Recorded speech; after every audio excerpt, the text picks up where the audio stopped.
Good morning. तो अभी है हम लोग लाचुंग में और ये रही आज की सुबह, यानी लाचुंग की सुबह। आप देख सकते हैं, मैं कैमरा को घुमा देता हूँ ताकि आप इसे देख सकें।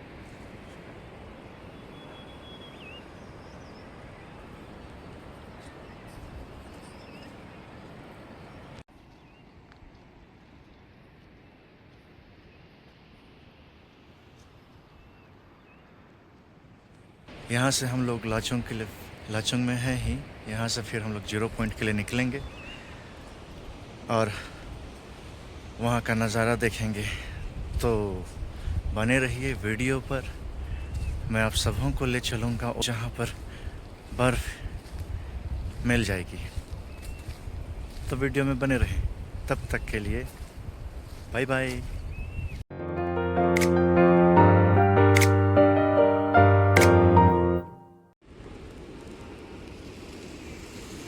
लाचुंग की इस ठंडी ठंडी सुबह में आपका एक बार फिर से स्वागत है। सच कहूँ तो यहाँ रजाई छोड़ना भी एक एडवेंचर से कम नहीं था। ऐसा लग रहा था कि रजाई कह रही हो, भाई अभी मत जाओ, बाहर बहुत ठंड है।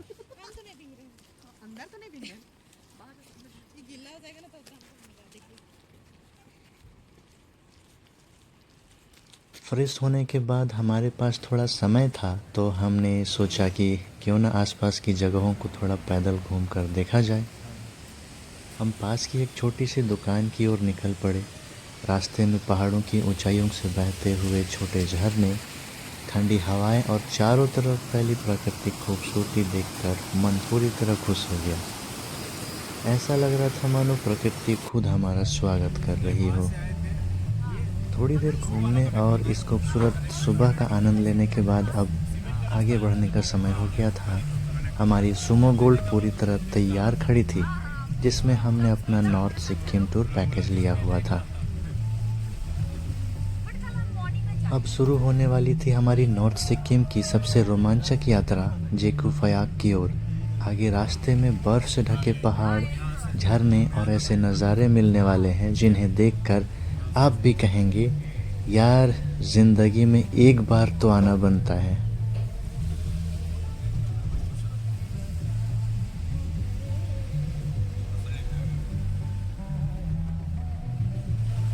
जेकू फयाक की ओर बढ़ते हुए सड़क ने भी हमारी अच्छी खासी परीक्षा ली। इतने टेढ़े मेढ़े और घुमावदार मोड़ थे कि कभी हम बाईं तरफ झुकते तो कभी दाईं तरफ, लेकिन यकीन मानिए हर मोड़ के बाद जो नज़ारा मिलता था वो सारी थकान और डर को पल भर में गायब कर देता था।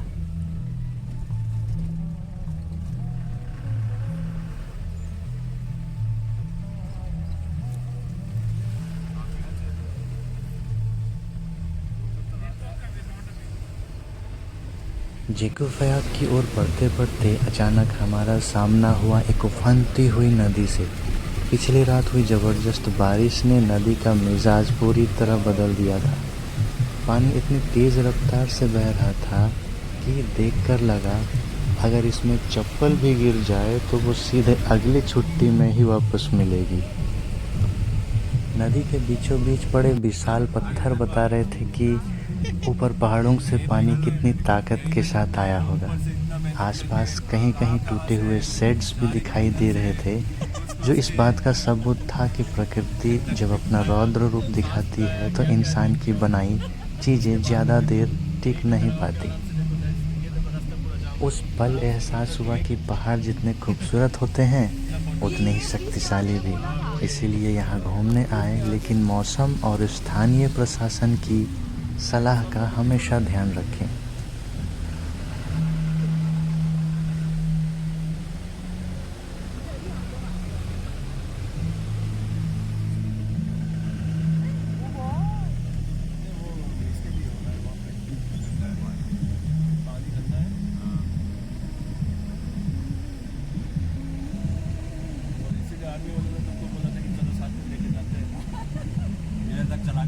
चला के लेके आता बोलता अपनी फोटो खींचो। हाँ वापस दूँ अपने आप, वापस दूँ अपने आप से। आओ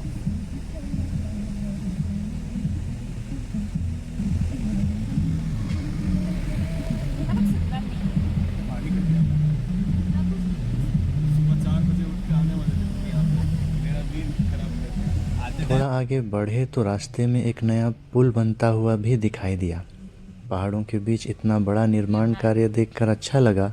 धीरे धीरे इन दुर्गम इलाकों तक पहुंचना और भी आसान हो जाएगा। लेकिन उस समय हमारी नज़र पुल से ज़्यादा इस बात पर थी कि भाई हमारी सुमो सही सलामत निकल जाए। हर मोड़ पर कुछ नया देखने को मिल रहा था। कभी उफनती नदी, कभी झरने, कभी बनता हुआ पुल। ऐसा लग रहा था जैसे नॉर्थ सिक्किम का हर किलोमीटर अपने आप में एक नई कहानी लेकर हमारा इंतज़ार कर रहा हो।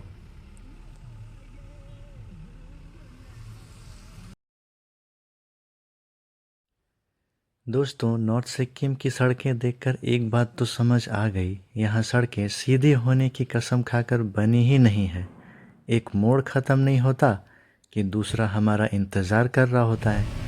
ऐसा लग रहा था जैसे सड़क कह रही हो, पहले मुझे पार करो फिर आगे बढ़ना।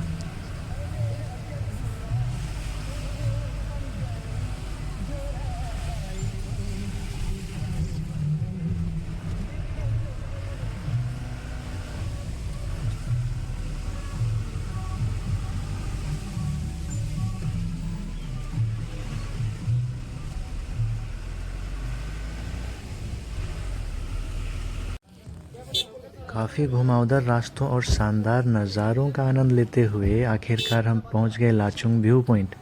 यहाँ पहुंचते ही ऐसा लग रहा था मानो लाचुंग घाटी हमारी आंखों के सामने एक खूबसूरत पेंटिंग बनकर खड़ी हो। चारों तरफ ऊंचे ऊंचे पहाड़, बादलों की चादर और ठंडी हवाएं। बस दिल यही कह रहा था, यार अगर ऑफिस का व्यू भी ऐसा होता तो शायद कोई छुट्टी ही नहीं लेता। जैसे जैसे हम आगे बढ़ रहे थे, मौसम भी अपना नया रंग दिखाने लगा। चारों तरफ इतना घना कोहरा छा गया था कि कुछ ही मीटर आगे देख पाना मुश्किल हो गया। ऐसा लग रहा था जैसे बादल खुद नीचे उतरकर सड़क पर घूमने निकल आए हों। हमारी सुमो गोल्ड धीरे धीरे आगे बढ़ रही थी और हम बस यही सोच रहे थे, भाई सामने सड़क है या फिर सीधे बादलों का घर। दोस्तों, यहाँ कोहरा इतना घना था कि अगर कोई दोस्त सामने खड़ा होकर हाथ हिला देता तो शायद पहले उसकी आवाज़ सुनाई देती, चेहरा बाद में। लेकिन ऐसे मौसम में सफ़र का मज़ा ही कुछ और होता है। कोहरे से निकलकर हम आगे बढ़े तो रास्ते में एक ऐसी जगह पहुँचे जहाँ लैंडस्लाइड ने पुल को बुरी तरह नुकसान पहुँचा दिया था। वहाँ उसका रेस्टोरेशन का काम जोरों शोरों से चल रहा था। उस नज़ारे को देखकर समझ आया कि पहाड़ों में सड़क बनाना और उसे संभाल कर रखना कितना मुश्किल काम है। यहाँ प्रकृति कभी कभी एक ही रात में महीनों की मेहनत की परीक्षा ले लेती है। लेकिन बीआरओ और कामगारों की मेहनत देखकर दिल से सलाम करने का मन करता है। इन्हीं लोगों की वजह से हम जैसे लाखों यात्री सुरक्षित इन खूबसूरत जगहों तक पहुँच पाते हैं।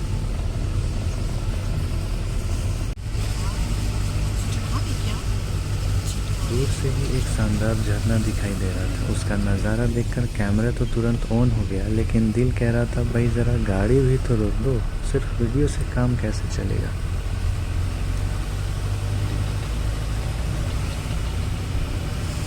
हमारी गाड़ी के आगे इतनी सारी गाड़ियाँ थी कि एक पल के लिए लगा कहीं गूगल मैप भी बोल दे आगे 15 मिनट का पहाड़ी ट्रैफिक है। लेकिन सच कहें तो इस सफ़र में ट्रैफिक भी बुरा नहीं लग रहा था, क्योंकि जहाँ नज़र जाती वहाँ सिर्फ बादल, पहाड़ और खूबसूरत वादियाँ ही दिखाई दे रही थी।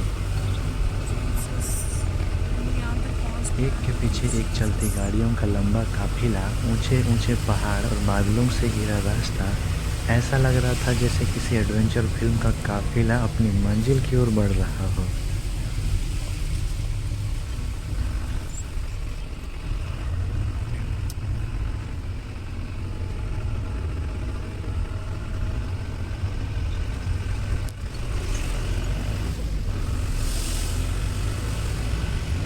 जो झरना हमने दूर से देखा था, आखिरकार अब हम उसके बिल्कुल पास पहुंच चुके थे। दूर से जितना खूबसूरत लग रहा था, पास से उसका नज़ारा उससे भी कई गुना ज़्यादा शानदार था। पानी इतनी तेज़ी से नीचे गिर रहा था कि उसकी आवाज़ कई मीटर दूर से ही सुनाई दे रही थी। और सच बताऊं, यहाँ आकर सबसे पहला ख्याल यही आया कि अगर मोबाइल थोड़ा भी हाथ से फिसल गया तो फिर वो सीधे सिक्किम घूमने निकल जाएगा।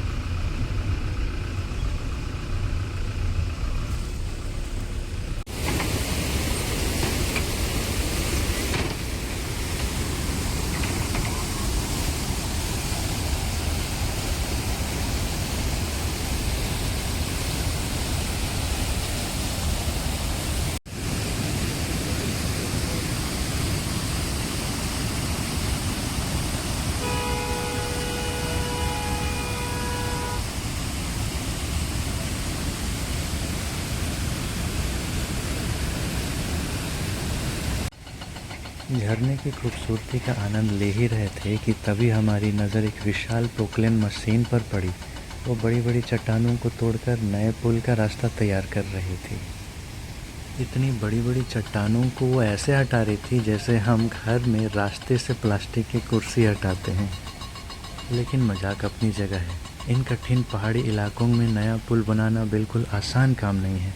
विशाल चट्टानों को हटाना, तेज बहते पानी के बीच काम करना और हर मौसम का सामना करना, ये वाकई काबिल तारीफ़ है।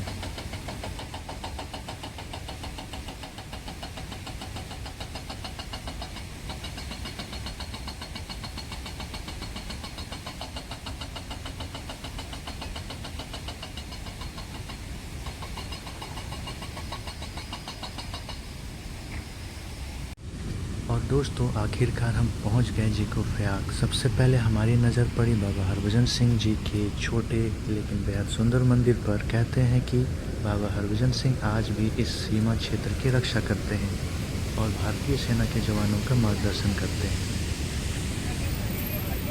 देखने आते क्या देख रहे हैं। गाड़ी जहाँ तक जा सकती थी वहाँ तक तो पहुँच गए, लेकिन हमारा घूमने का जोश अभी भी फुल चार्ज था।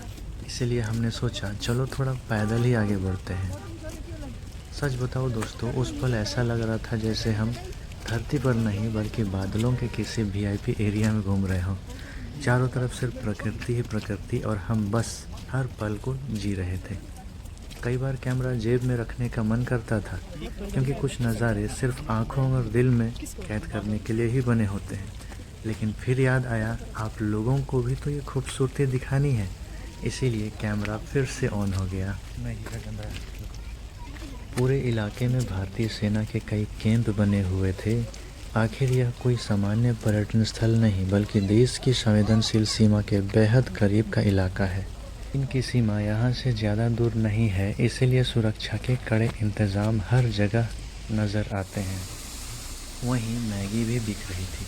100 रुपए की मैगी देखकर हमारा पेट बोला खा लेते हैं, लेकिन जेब ने तुरंत जवाब दिया, भाई थोड़ा आगे बढ़ो, हवा तो अभी भी फ्री मिल रही है। हम फिर से अपने रूम आ चुके हैं और आज 0 पॉइंट जाने का प्लानिंग था, लेकिन खबर आया कि लैंडस्लाइड हो गया है। और ये लैंडस्लाइड जो हुआ ये बहुत तेज़ बारिश की वजह से सुबह 4 बजे ही हुआ और रास्ता ब्लॉकेज हुआ और इस वजह से हम लोग जा नहीं पाए। तो हम इसके बदले में कहीं और गए और वहाँ से घूम करके इस समय आ रहे हैं। उम्मीद है कि कल हम फिर से 0 पॉइंट के लिए निकलेंगे जब रास्ता बन जाएगा। तो उम्मीद है, देखते हैं क्या होता है। वीडियो में बने रहिए, स्टे ट्यून।